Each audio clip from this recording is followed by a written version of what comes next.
안녕하세요. 또 한 주 만에 다시 뵙습니다. 이번 시간이 이제 공인중개사법령 및 중개실무 실전 모의고사 마지막이 되겠고요. 4회까지 문제를 풀면은 이제 거의 사회 분량 문제에서 거의 한 90%는 거의 아마 그대로 나올 겁니다. 무난하게 합격하실 수가 있을 테니까 문제 한번 좀 다시 한번 정리하겠습니다. 오늘이 이제 최종 제 4회 문제가 되겠습니다. 4회 문제는 이제 실제 난이도와 똑같이 수준을 맞췄고 또 유형도 똑같이 맞췄기 때문에 4회 문제의 점수가 여러분의 실제 점수와 거의 같다라고 보시면 될 것 같습니다. 1번부터 볼까요? 공인중개사법 10조에 규정된 개공 등의 결격 사유 기간과 관련하여 중개사무소 개설 등록이 취소된 후 3년의 결격 기간이 적용되는 경우에 해당하는 것은, 이 문제의 포인트는 등록이 취소되었을 때, 등록이 취소되면은 원칙적으로는 등록 취소가 된 후부터 3년간의 결격 기간이 적용되는 게 원칙이에요. 근데 예외적으로 등록 취소 3년의 결격 기간이 적용되지 않는 사유가 있죠. 그러면 등록이 취소됐다 하더라도 등록이 취소된 그날부터 3년의 결격 사유가 적용되지 않는 사유가 4가지가 있어요. 그게 바로 사기, 결재, 요 4가지를 외워두셔야죠. 개공이 등록이 취소된 이유가 개공이 사망 또는 법인이 해산하여 등록이 취소됐을 때, 그러면 등록 취소 3년의 적용이 아니라 이건 결격 기간을 적용할 수가 없는 거죠. 그 다음에 등록 기준 미달, 등록 기준이 미달되어 등록이 취소됐을 때, 예를 들면은 개공이 중개사무소를 가설 건축물 대장에 기재된 건물로 이전했다면 등록 기준 미달이겠죠. 그러면 등록 기준 미달되어 나중에 등록이 취소되지만 등록 취소 후 3년의 결격 기간이 적용되지 않고 이거는 즉시 중개업에 종사할 수가 있죠. 그다음에 이제 결격 사유, 개공이 중개업에 종사하다가 결격 사유에 해당이 되면은 등록이 취소되는데, 이때는 등록 취소 후 그때부터 3년의 결격 기간이 적용되는 것이 아니라 먼저의 결격 사유, 이게 다 해결되면 중개업계에 들어올 수 있는 거죠. 예를 들면은 징역 1년형의 실형을 선고받았다. 징역 1년형의 실형을 선고받으면은 이때부터 4년간 결격사에 해당되는 거죠. 왜냐면 교도소 1년 들어가고 석방되고 3년이니까 결격사에 해당되어 나중에 등록이 취소됐을 때는 등록 취소 후 3년의 결격기간을 적용하는 것이 아니라 먼저 결격기간인 징역 1년형 실형 선고받은 날부터 4년간의 결격기간이 적용되는 거죠. 또 다른 예로다가 공인중개사법 위반으로 300만 원 이상의 벌금형을 선고받게 되면 벌금형 선고받은 그날부터 3년의 결격기간이 적용되죠. 결격사유가 원인이 되어 등록이 취소됐을 때는 등록 취소 후부터 3년이 아니라 먼저 결격사유 기간만 적용되니까 벌금형 선고받은 요 날부터 3년의 결격기간만 적용된다 이거죠. 네. 그 다음에 재는 폐업 신고했다가 재등록한 개공이 폐업 신고 전에 법 위반 행위를 이유로 재등록한 이후에 등록이 취소됐을 때, 이 재등록한 개공의 결격 사유는 등록 취소 후부터 3년에서 폐업 기간을 공제한 기간만 결격 기간이 적용되죠. 예를 들어서 1년간 폐업했다가 다시 등록한 개공이 폐업 전에 위반 행위 때문에 등록이 취소됐을 때는 등록 취소 후 3년에서 폐업 기간이 1년이면 1년을 뺀다 이거죠. 그럼 결국은 등록 취소부터 2년간만 결격 기간이 적용된다는 거죠. 요 4가지를 이유로 등록 취소된 경우는 등록 취소 후 3년에 적용을 하지 않고, 그 외 나머지를 이유로 등록 취소된 경우는 전부 다가 등록 취소 받은 날부터 3년의 결격 기간이 적용되는 거죠. 그럼 요 4가지를 뺀 나머지 이유니까, 그래서 부정한 방법으로 등록을 하여 등록이 취소됐다든가, 또는 그 밖에 개공이 이 등록증을 양도대했다든가, 또는 이중 등록했다든가, 또는 이중 소속했다든가, 다른 여러 가지 사유로 다 등록 취소된 건 전부 다가 3년의 결격 사유가 된다는 거죠. 그래서 등록 취소 이유가 사실상 상당히 많아요. 등록 취소 이유 중에서 등록을 취소해야 하는 사유와 등록을 취소할 수 있는 사유가 있는데, 등록 취소해야 되는 사유 중에서 사망, 해산 요거를 뺀 나머지 요거 빼는 거, 즉 부정한 방법으로 등록을 해서 등록이 취소됐다든가, 또는 이중 등록해서 등록이 취소됐다든가, 등록증 성명 상호를 양도대에서 등록이 취소됐다든가, 이중 소속해서 등록이 취소됐다든가, 또는 1년 이내 2번 이상 업무정지 처분을 받고 다시 업무정지에 해당되는 행위를 해서 등록이 취소됐다든가, 또는 업무정지 기간 중에 중개업을 하다가 적발되어 등록이 취소됐다든가, 자격정지 기간 중에 있는 소속 공인중개사에게 중개업무를 수행시켰기 때문에 등록이 취소됐다든가, 또는 등록을 취소할 수 있는 사유 중에서도 부득이한 사유가 없는데도 불구하고 6월을 초과하여 휴업을 했기 때문에 등록이 취소됐다든가 또는 전속 개공이 정보를 공개하지 않거나 비공개 요청을 무시하고 정보를 공개했기 때문에 등록이 취소됐다든가 또한 금지행위, 하지 말아야 될 금지행위를 했기 때문에 등록이 취소됐다든가 또는 업무 보증 설정하지 않고 업무를 시작을 했기 때문에 등록을 취소했다든가 이런 것들도 있죠. 그 다음에 중개사무소를 둘 이상 또는 임시시설물을 설치했기 때문에 등록이 취소됐다든가 그 다음에 뭐 이런 거 여러 가지 쭉쭉쭉 여러 가지 사유가 많단 말이에요.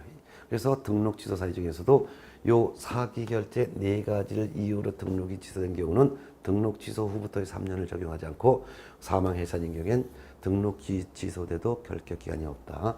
등록 기준 미달로 등록이 취소됐을 때도 결격 기간 없으니까 곧바로 중격에 들어올 수 있다. 결격사에 해당이 되어 등록이 취소됐을 때는 등록 취소부터 3년이 아니라 먼저 결격 기간만 적용한다. 폐업 후 재등록한 개공이 폐업 전의 행위 때문에 등록이 취소됐을 때는 등록 취소 후부터 3년에서 폐업 기간을 공제한 기간만 나머지 기간만 결격 사유가 적용된다. 요 네 가지를 뺀 나머지 이유는 전부 다가 등록 취소 3년. 예. 자, 그러면 1번 볼게요. 거짓 그 밖에 부정한 방법으로 중개사무소 개설 등록이 취소됐다. 이거는 사망 해산으로 등록 취소된 것도 아니고 등록 기준 미달이 되어 취소된 것도 아니고 결격사에 해당되어 취소된 것도 아니고 폐업 후 재등록한 개공이 폐업 전의 행위 때문에 등록이 취소된 것도 아니죠. 이럴 때는 등록 취소 후 3년, 요 등록 취소 후부터 3년의 결격 기간이 적용되니까 답은 1번이죠. 자, 2번. 개업공인중개사인 법인이 해산되어 등록이 취소됐다. 사기 결제서 사망 해산.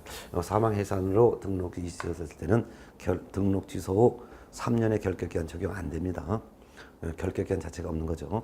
그 다음에 3번 가설 건축물 대장에 기재된 건물로 중개사무소를 이전하여 등록이 취소된 것은 등록 기준 미달이죠. 그래서 이것도 등록 취소돼서도 전혀 결격 기간을 적용하지 않기 때문에 곧바로 중격에 들어올 수 있고 4번 징역 1년, 집행유예 2년을 선고받아 이를 이유로 등록이 취소됐다. 이게 바로 결격사에 해당된 거죠. 징역 1년에 처한다. 단 2년의 집행유예를 받았어요. 그럼 집행유예 받은 요 날부터 2년간만 결격사유가 적용되니까 등록 취소 후 3년이 아니라 집행유예 2년, 2년 동안만 결격기간이 적용되는 거죠. 그 다음에 5번 1년간 폐업 후 다시 등록을 한 자가 폐업 신고 전에 폐업신고제 행위로 폐업신고 전에 등록 취소에 해당하는 위반 행위를 사유로 등록이 취소됐을 때는 등록 취소 3년에서 폐업기간 1년을 빼니까 결국은 등록 취소 후부터는 총 2년간만 결격기간이 적용되는 거죠. 답은 1번이죠. 뭐 이 정도 문제는 가볍게 풀어낼 수가 있어야 되겠고, 자, 그 다음에 2번 봅니다. 중개사무소에서 공동 사용에 관한 설명 중 틀린 것은 1번 개공은 그 업무의 효율적 수행을 위해서 다른 개공과 중개사무소를 공동으로 사용할 수 있죠. 맞고. 2번 업무정지 개공이 영업정지 처분을 받기 전부터 중개사무소를 공동 사용 중인 다른 개공은 당해 중개사무소를 공동으로 사용할 수 없다? 있죠. 업무정지 처분 받기 전부터 그 사무소를 사용 중인 다른 개공은 그 사무소를 그대로 공동 사용할 수 있죠. 답은 2번입니다. 4번 중개사무소를 공동으로 사용하는 개공은 공동으로 사용하는 중개사무소에 별도의 중개사무소를 두면 이 법 위반이 된다. 맞죠? 공동으로 사용하는 사무소도 사무소니까 그거 외에 별도로 한 개라도 더 둘 수가 없습니다. 더 두면은 둘 이상 사무소 설치 위반으로 등록 취소할 수 있고 1년 이하의 징역 또는 1,000만 원 이하의 벌금에 처하죠. 법 위반 맞습니다. 4번 중개사무소를 공동으로 사용하려는 개공은 중개사무소 이전 신고를 하는데 그 사무소를 사용할 권리가 있는 다른 개공의 승낙서를 첨부해야죠. 맞죠? 5번 중개사무소를 공동으로 사용하는 경우 등록관청의 승인을 받을 필요가 없습니다. 공동 사용한다 해서 별도의 승인을 받을 필요도 없고 공동 사용 신고할 필요도 없습니다. 네, 정답은 2번이죠. 네, 3번 문제 봅니다. 주택임대차 보법에 관한 설명 중 옳은 것으로만 묶은 것. 기억번 임차주택의 일부가 주거 외의 목적으로 사용되는 경우에도 주임차법 적용되죠. 맞고. 니은번 임대차는 그 등기가 없는 경우에도 임차인이 주택의 인도와 주민등록, 요 주택의 인도, 주민등록을 2종 세트라고 하는 거예요.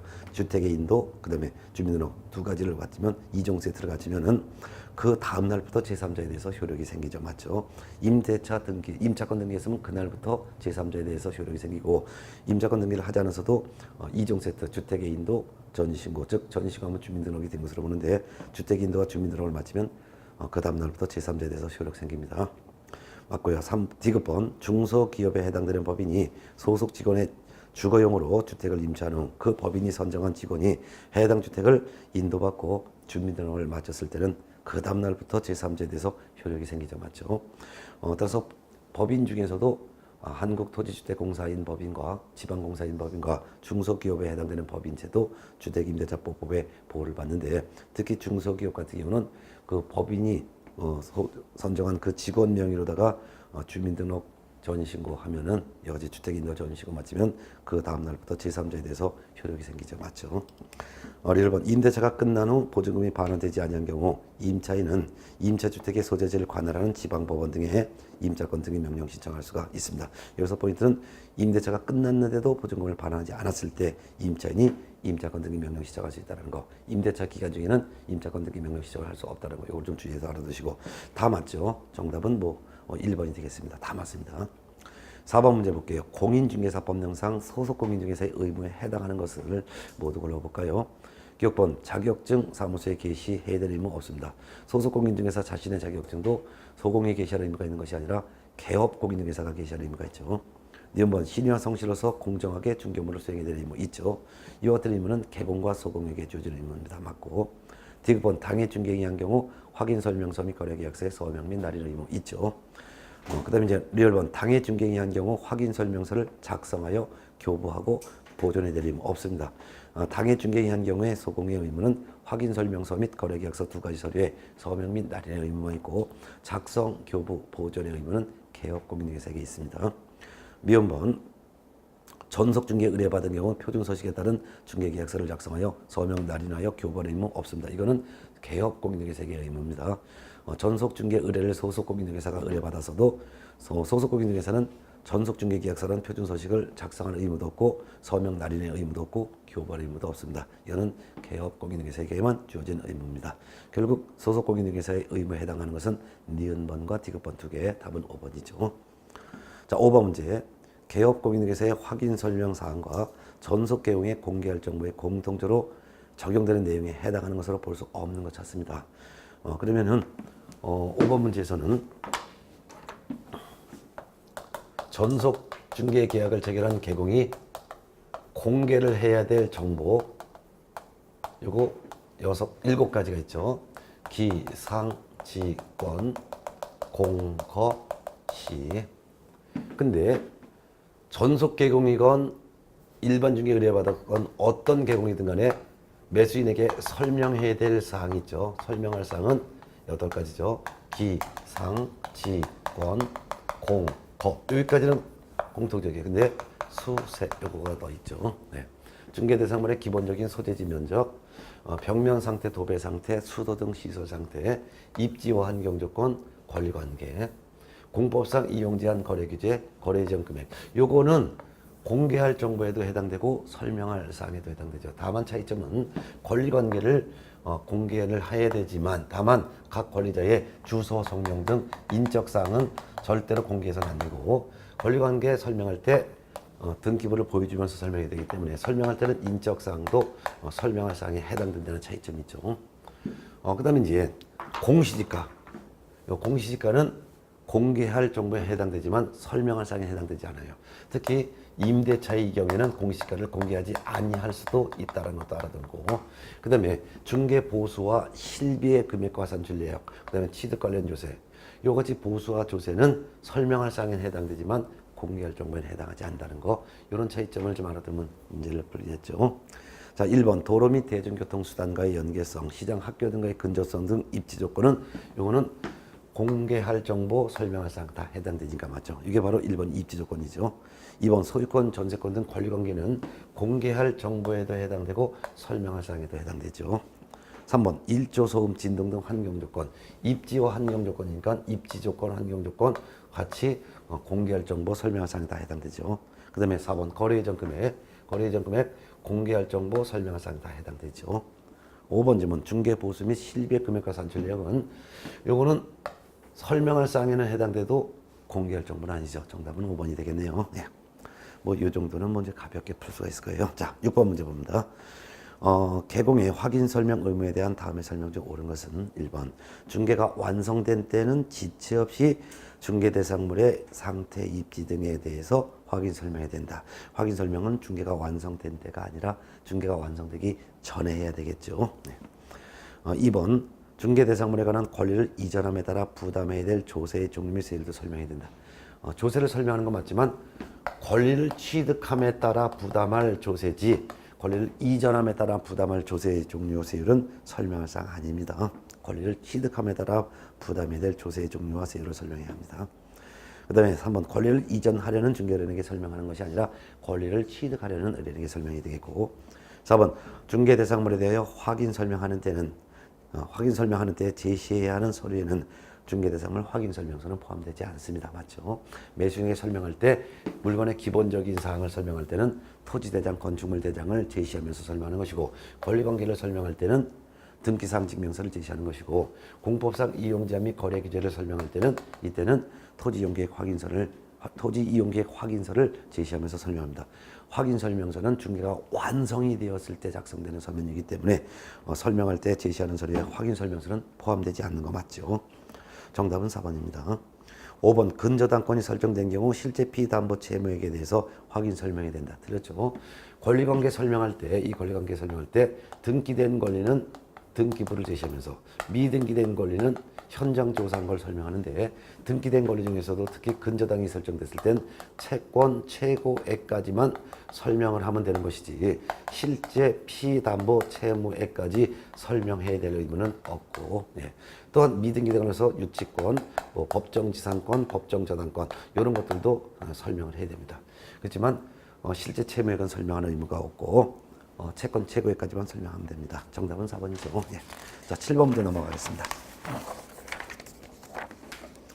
공인중개사법령상 거래계약서 작성에 관한 설명 중 틀린 것은 1번 당해 중개에 의한 소속 공인중개사가 거래 금액 등 거래 내용을 거짓으로 기재하면 이거 자격정지 사유가 되죠. 맞습니다. 그렇지만 서로 다른 둘 이상의 거래계약서를 작성했건 거짓 작성했건 징역형이나 벌금형은 처하지 않는다는 거 꼭 알아두셔야 돼요.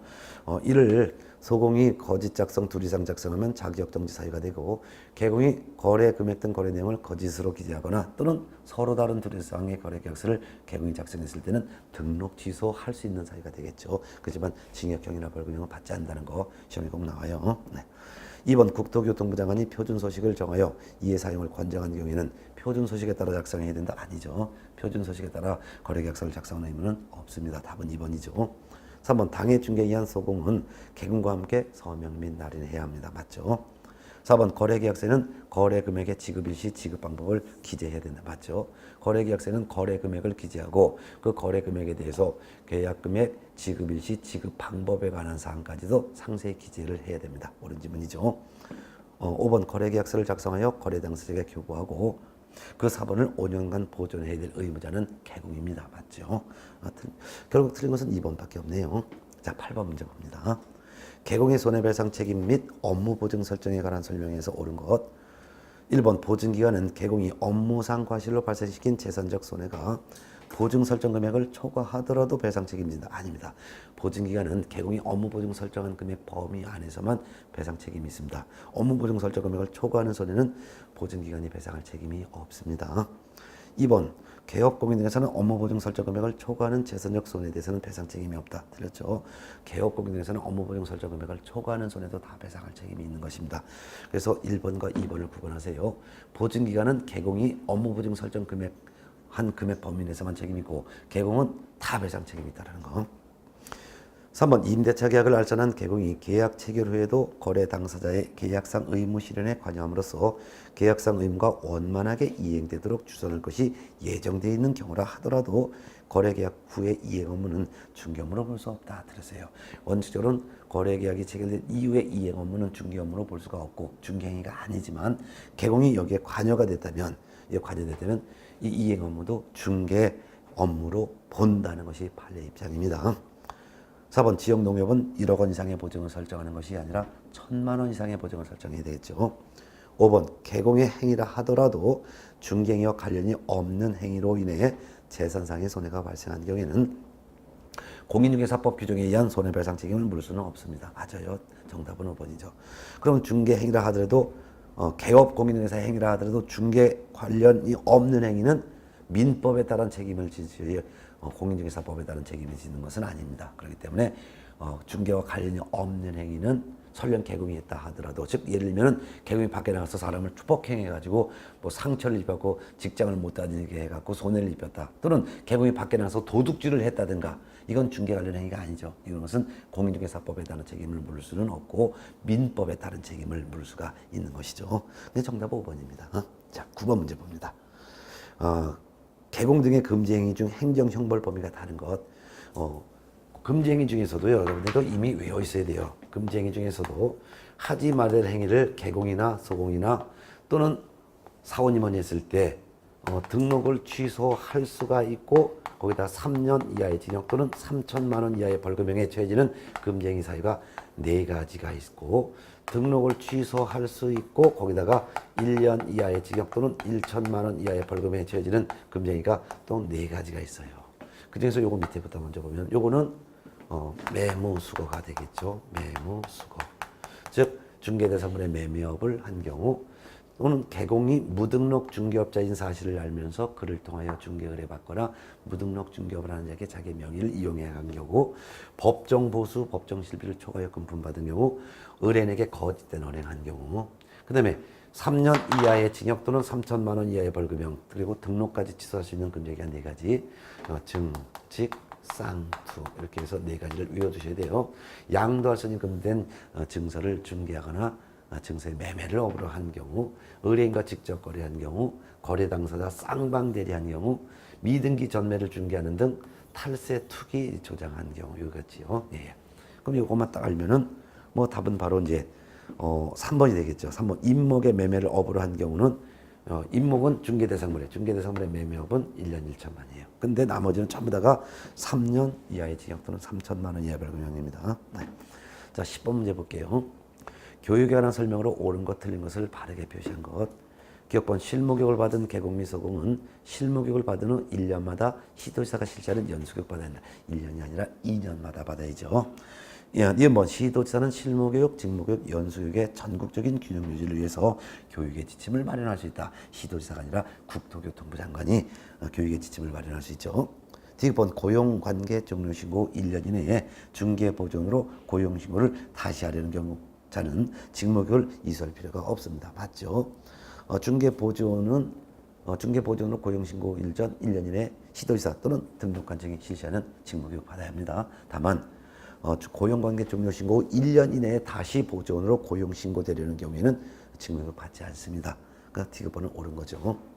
11번 실무교육, 직무교육, 연수교육, 부동산 거래사고 예방을 위한 교육, 이 4가지를 위한 교육을 실시하고자 하는 실시권자는 교육일 10일 전까지 교육의 일시, 장소, 교육 내용 등을 교육 대상자에게 통지해야 된다. 틀렸는데요. 일단 실무교육과 직무교육은 교육받으러 오라고 통지하지 않습니다. 그래서 실무교육, 직무교육은 교육 통지라는 것 자체가 없고, 연수교육은 실무교육 또는 연수교육을 받고 2년마다 받아야 되기 때문에 2년이 되기 2개월 전까지 연수교육 통지하도록 되어 있습니다. 부동산 거래사고 예방을 위한 교육만 교육일 10일 전까지 교육 일시, 장소 내용 등을 교육 대상자에게 공고하거나 통지하도록 되어 있습니다. 결국 10일 전까지 교육 일시, 장소 내용 등을 교육 대상자에게 통지하거나 공고를 해야 될 사람은 교육은 예방교육 하나밖에 없죠. 네. 결국은 이제 지급판 하나만 맞고 나머지는 다 틀렸으니까 답은 5번이 되겠습니다. 11번 문제 봅니다. 부동산 거래사고 예방을 위한 교육에 대한 설명 중 틀린 것은 1번. 국토교통부 장관은 필요하다고 인정하면 개공 등의 부동산 거래사고 예방을 위한 교육 실시할 수 있죠. 이 예방교육은 국토교통부 장관, 시도지사, 등록관청 다 실시할 수 있습니다. 맞고요. 2번 시도지사 및 등록관청은 필요하다고 인정하면 개공 등의 부동산 거래사고 예방을 위한 교육을 실시할 수 있다. 맞아요. 예방교육은 국토교통부 장관이 실시할 수도 있고 시도지사가 실시할 수도 있고 등록관청이 실시할 수도 있기 때문이죠. 맞고요. 3번 실시권자는 부동산 거래사고 예방을 위한 교육을 실시하려는 경우에는 교육일 7일 전까지 교육 일시, 장소, 내용 등을 교육 대상자에게 필요한 사항을 공고하거나 교육 대상자에게 통지해야 된다. 이거 7일이 아니라 10일 전까지죠. 그래서 예방교육은 교육일 10일 전까지 교육 일시, 교육 장소, 교육 내용 등에 대해서 공고하거나 교육 대상자에게 10일 전까지 통지해야 합니다. 답은 3번이죠. 4번 실시권자는 개공 등이 부동산 거래 사고 예방 등을 위하여 교육을 받는 경우 필요한 비용 지원할 수 있다. 맞죠? 교육비 지원은 예방 교육만 지원할 수 있다는 했죠. 옳은 질문. 5번 실시권자가 지원할 수 있는 부동산 거래 사고 예방 등의 교육 비용에 교육시설 및 장비 설치 등에 필요한 비용 외에도 강사료도 다 포함됩니다. 맞습니다. 네. 결국 틀린 것은 3번이네요. 12번 문제 볼까요? 12번 업무 위탁에 관한 다음에 설명 중 틀린 것은 1번 국토교통부 장관, 시도지사 또는 등록관청은 대통령령이 정하는 바에 따라 그 업무의 일부를 협회 또는 대통령령이 정하는 기관에 위탁을 할 수가 있죠. 맞고요. 근데 이제 대통령령을 봤더니 위탁할 수 있는 업무는 교육 업무와 시험 업무 두 가지만 위탁할 수 있도록 지금 현재는 규정이 되어 있습니다. 2번 시도지사는 실무교육, 직무교육, 연수교육 이 세 가지 교육에 관한 업무를 위탁하는 때는 국토교통부령이 정하는 인력, 즉 강사를 말하고요. 및 시설, 강의실을 말합니다. 를 갖춘 기관 또는 단체를 지정하여 위탁을 해야 된다. 맞죠? 네. 자, 그러면 3번 시도지사는 실무교육에 관한 업무를 고등교육법에 따라 설립된 대학 또는 전문대학 중 부동산학과가 개설된 학교에 위탁할 수 있다. 맞죠? 교육 업무는 학교에 위탁할 수 있고 그 밖에도 협회, 공기업, 준정부기관에도 위탁할 수 있습니다. 옳은 질문이죠. 4번 시험 시행기관장은 시험의 시행하는 업무를 고등교육법에 따라 설립된 대학 또는 전문대학 중 부동산학과가 개설된 학교에 위탁할 수 있다? 없습니다. 시험 업무는 학교에는 위탁할 수 없고 시험 업무를 위탁은 세 기관에다 위탁할 수 있습니다. 협회, 공기업, 준정부기관. 네. 답은 4번이죠. 5번 시도지사 또는 시험 시행기관장은 교육에 관한 업무 또는 시험 업무를 위탁한 때는 위탁받은 기관의 명칭, 대표자, 소재지, 연락, 위탁 업무 내용 등을 관부에다가 고시해야 되겠네요. 맞네요. 결국 틀린 것은 4번입니다. 그래서 대학은 즉 부동산학과가 개설된 학교는 교육 업무는 위탁받을 수 있어도 시험 업무는 위탁받지 못한다는 것을 구분하시면 되겠습니다. 자, 13번 문제 보겠습니다. 협회의 공제사업에 관한 설명 중 틀린 것은 1번 협회는 공제사업에 관한 운용실적을 회계연도 종료 후 2달 내에 일간신문 또는 협회보를 통해서 공시하고 협회 인터넷 홈페이지에 게시된다. 2달이 아니라 공제사업에 대한 운용실적은 매 회계연도 종료 후 3월 이내에 공시하고 협회 인터넷 홈페이지에 게시해야죠. 정답은 1번입니다.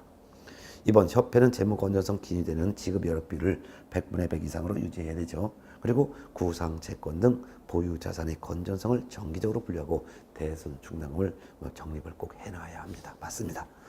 3번 책임준비금 적립비율은 공제사고 발생률 및 공제금 지급액 등을 종합적으로 고려하여 정하되 공제료 수익의 100분의 10 이상으로 정하죠. 맞죠? 4번 책임준비금을 다른 용도로 사용하고자 할 때는 국토교통부 장관의 승인 얻어야죠. 맞고 5번 금융감독원장은 국토교통부 장관으로부터 요청이 있을 때는 공제사업에 관하여 검사할 수 있죠. 옳은 질문입니다. 틀린 것은 1번 매 회계연도 협회 공제사업에 대한 운용실적 공시는 매 회계연도 종료 후 3월 이내에 공시한다는 거. 14번 문제 볼까요?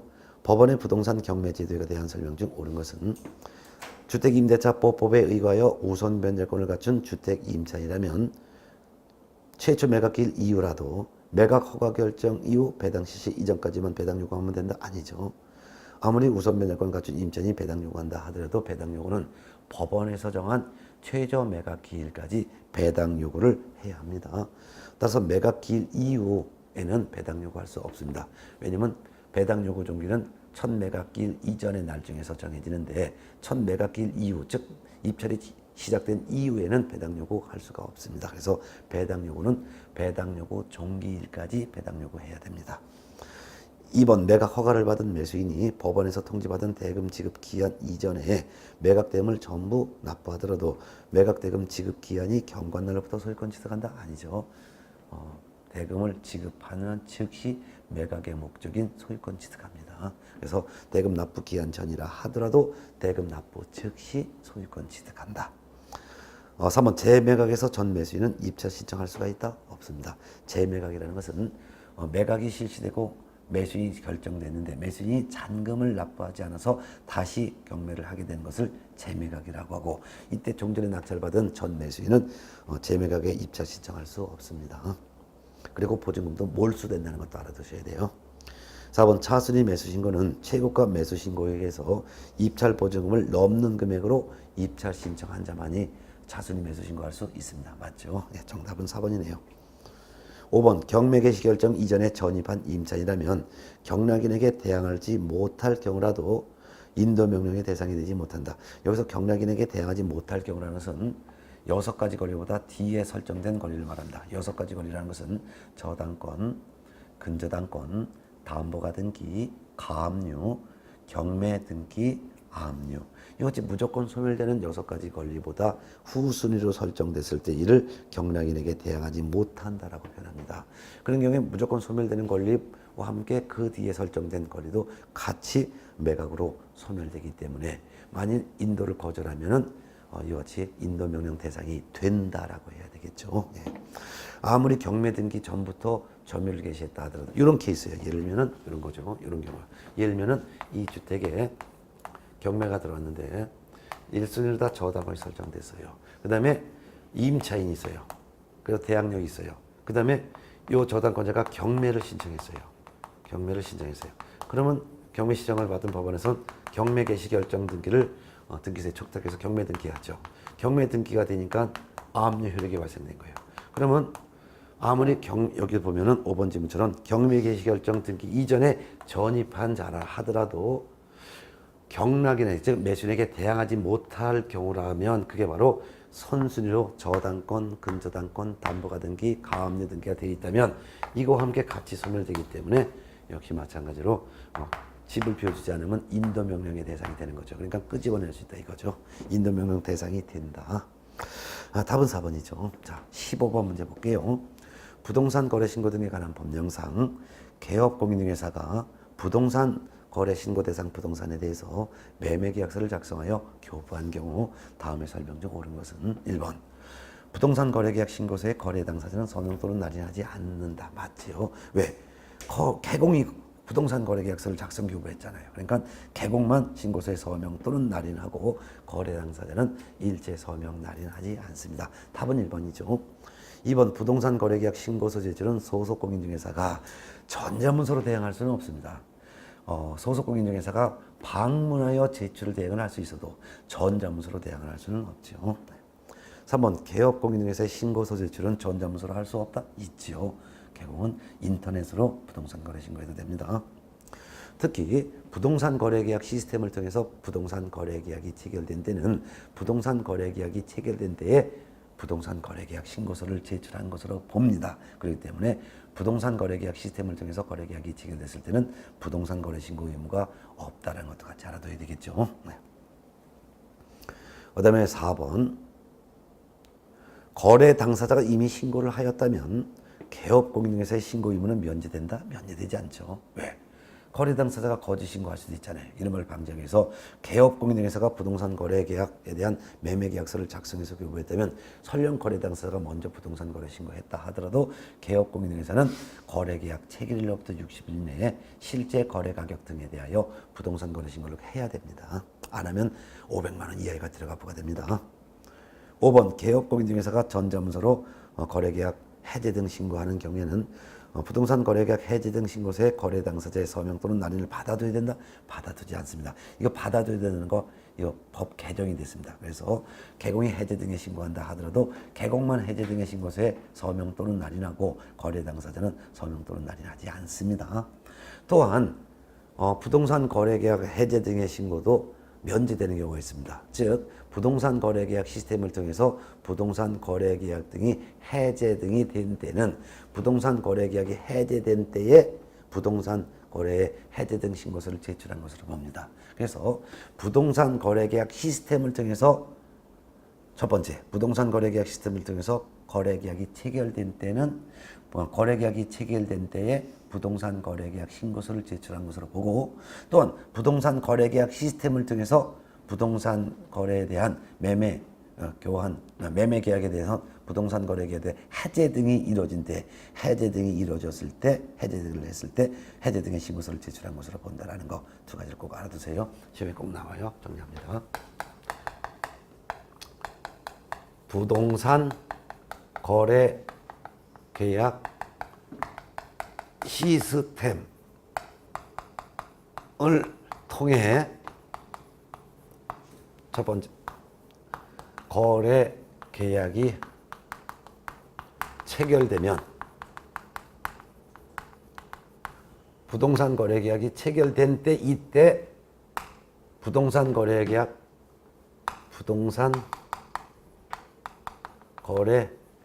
신고서를 제출한 것으로 본다라고 하고 있고, 두 번째 부동산 거래 계약 시스템을 통해서 그 거래 계약이 무효, 취소, 해제가 되면 거래계약이 무효, 취소, 해제된 때 부동산 거래계약 해제 등 신고서를 제출한 것으로 본다라는 거. 예. 요게 올해 새로 신설된 규정이기 때문에 시험에 꼭 나오니까 좀 알아두시라 그랬죠. 예. 자, 그럼 15번의 답은 아까 1번이었습니다. 자, 16번 문제 볼게요. 중개대상물에 관한 조사 확인 방법 및 내용에 관한 설명 중 틀린 것은 1번 토지의 형태, 토지의 위치 확인은 지적도에 의하되 현장 조사를 병행해야죠. 맞고, 2번 부동산의 소유자가 혼인한 미성년자인 경우 그 자의 가족관계 등록부 중 혼인관계 증명서를 통해서 혼인 사실을 확인한 후 혼인한 미성년자와 계약 체결을 중개해도 된다. 맞죠? 혼인한 미성년자는 단독으로 계약 체결을 할 수가 있으므로 법정들의 동의를 확인할 필요도 없습니다. 예. 맞고요. 3번 법정사건의 성립 여부는 토지 등기상 증명서를 통해서 확인한다. 아니죠. 법정사건 성립 여부는 등기가 안 된 거기 때문에 현장 조사 및 매도인 등에게 문의해서 확인해야 되겠죠. 등기가 되지 않았기 때문에 등기상 증명서를 통해서 확인할 수 없습니다. 답은 3번. 4번 환지로 지정된 토지의 경우에는 환지 예정지 지정증명원에 의해서 환지의 면적을 확인해야죠. 맞죠? 5번 건물의 방향이나 외관상의 특징은 현장 조사를 통해서 확인한다. 맞습니다. 특히 건물의 방향에서는 주택은 주실을 건물의 방향으로 삼습니다. 이때 주실은 주로 많이 있는 곳인데 거실이나 안방을 주실이라고 합니다. 그리고 주택을 제외한 건축물은 주된 출입구를 건물의 방향으로 삼습니다. 그리고 외관상의 특징이라서는 건물 새로 지은 걸 보고 위에 마천루 같이 멋지게 한 거죠. 이런 것은 건축물 대장 등에 안 나옵니다. 그래서 건물의 방향, 외관상의 특징 이런 것들은 공부를 통해서 확인할 수 없으므로 현장 조사 통해서 확인해야 될 것입니다. 맞죠? 답은 3번입니다. 17번 문제 봅니다. 중개대상물에 대해서 설명한 내용 중 틀린 것은 1번 법정 지상권이 있는 건물에 대하여 지상권 등기하지 않고 건물을 매도했다면 이를 매수한 사람은 법정 상권을 취득하지 못합니다. 맞습니다. 그렇지만 토지 소유자가 건물 소유자에게 지상물 건물에 대한 말소 청구를 건물에 대한 철거를 주장할 수는 없죠.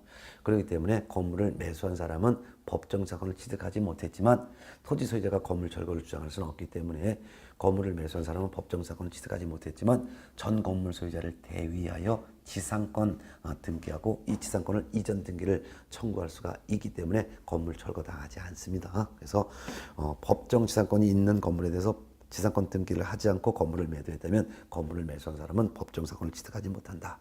그렇지만 건물을 매수한 사람은 전 건물주를 대위해서 지상권 등기를 청구하고 지상권 등기한 다음에 건물 매수인 앞으로 지상권 이전 등기를 하면 되는 것이죠. 네, 옳은 설명. 2번 장사 등에 관한 법률상 가족묘지 내에 설치하는 분묘 일기 및 상석, 비석 등 시설물의 설치구역 면적은 10평방미터를 초과할 수 없습니다. 합장의 경우에도 15제곱미터를 넘지는 못하죠. 맞습니다. 3번 경매 개시 결정 등기된 부동산을 매수한 자는 경매 등 매각으로 인해서 소유권을 상실할 수가 있다라고 설명해야죠. 맞죠? 경매 등기되어 있는 부동산을 개별적으로 매수했어요. 그러면 뭐예요? 나중에 이 경매가 끝나면은 낙찰자가 대금 납부하면 그 건물 소유권을 취득하잖아요. 그러면 경매 등기되어 있는 부동산을 별도로 매수한 사람은 그 매수인 소유권 이전 등기 말소가 되기 때문에 소유권 상실될 수도 있다라고 설명해야죠. 맞죠? 4번 청구권 보존 가등기가 되어 있는 경우 가등기에 기한 본등기 전에 제3자가 소유권 이전 등기를 먼저 격려하면 가등기는 효력을 상실한다. 아니죠. 가등기 효력은 이건 순위 보존의 효력이 있어요. 그렇기 때문에 가등기에서 나중에 본등기를 실행하게 되면 본등기 순위는 가등기 순위를 소급합니다. 그렇기 때문에 가등기되어 있는 부동산을 제3자가 먼저 본등기하기 전에 별도로 이전 등기 받았다 하더라도 가등기권자가 본등기를 실행하게 되면 가등기와 본등기 사이의 제3의 등기가 말소가 되는 것입니다. 가등기가 효력을 상실하는 것이 아니라 가등기와 본등기 사이의 제3의 등기가 효력을 상실하게 되는 거죠. 틀린 거 답 4번. 그 다음에 5번 소유권에 대한 가등기는 부동산 등기상증명서 갑구란을 통해서 확인해야죠. 맞죠? 저당권에 대한 가등기는 등기상증명서 을구를 통해서 확인해야 되겠죠. 그래서 가압류 가등기 가처분은 소유권을 가압류 가등기 가처분했을 때는 갑구, 지상권, 지역권, 전세권, 저당권을 가압류 가등기 가처분했을 때는 을구를 확인해야죠. 맞습니다. 정답은 4번입니다. 18번 문제 넘어가겠습니다. 분묘기지권에 대한 설명 중 옳은 것은 1번 분묘기지권은 소유권과 유사한 물건이 아니라 이거는 지상권과 유사한 물건이죠. 남의 땅을 소유할 수 있는 권리는 없고 남의 땅을 사용할 권리가 있기 때문이죠. 지상권과 유사한 물건입니다. 2번 종손이 분묘를 수호 관리하고 있다 하더라도 분묘기지권은 종중에게 기속한다 아니죠. 종손이 분묘를 수호 관리하고 있다면 분묘기지권은 종손에게만 전속합니다. 따라서 종중이 분묘기지권 취득하지 못하고 종손 외의 나머지 분묘 연구자도 분묘기지권을 주장할 수가 없습니다. 3번 분묘기지권의 효력이 미치는 범위는 장사 등에 관한 법률에 규정된 면적 범위 내로 제한을 받는다? 제한받지 않습니다. 장사 등에 관한 법률에서는 분묘 일기 및 시설물의 면적이 개인 묘지 설치했을 때는 30제곱미터, 개인 묘지가 아니라 가족묘지, 종중분중묘지, 법인묘지 또는 공설묘지에 설치했을 때는 10제곱미터, 합작하면 15제곱미터로 그 면적 제한이 있습니다. 그렇지만 분묘기지권 인정되는 범위는 30제곱미터, 40제곱미터 이런 제한 규정이 없습니다. 따라서 봉분이 세종대왕릉처럼 크다 하더라도 분묘기지권이 인정된다면 그 면적이 1000제곱미터가 초과될 수도 있을 것입니다. 그래서 분묘기지권의 효력이 미치는 범위는 장사법에 규정된 면적 범위대로 제한을 받는 것이 아닙니다. 예. 이를 초과될 수도 있습니다. 4번 홍수 등으로 인하여 봉분이 일시적으로 절개된 경우에는 시신이 존재하더라도 분묘기지권 소멸한다? 소멸하지 않습니다. 봉분이 일시적으로 절개된 경우에는 그 밑에 시신이 존재하고 있다면 분묘기지권은 존속합니다. 5번 분묘기지권의 효력이 미치는 범위 내로 분묘를 이전한 경우에는 그 효력은 이전된 분묘에도 분묘기지권 효력이 미칩니다. 맞습니다. 그렇지만 분묘기지권의 효력이 미치지 않는 지역으로 분묘를 이전했을 때는 이때는 분묘기지권은 상실합니다. 정답은 5번. 19번 문제 볼게요.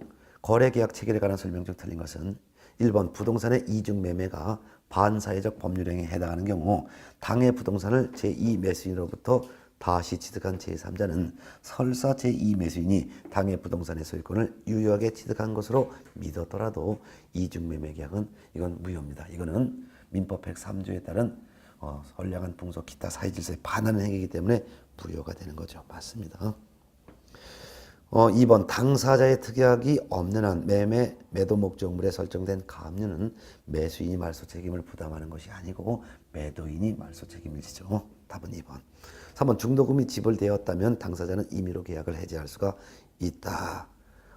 없다. 그래서 중도금이 지불됐다면 당사자는 임의로 계약을 해지할 수가 없다. 없죠. 맞죠.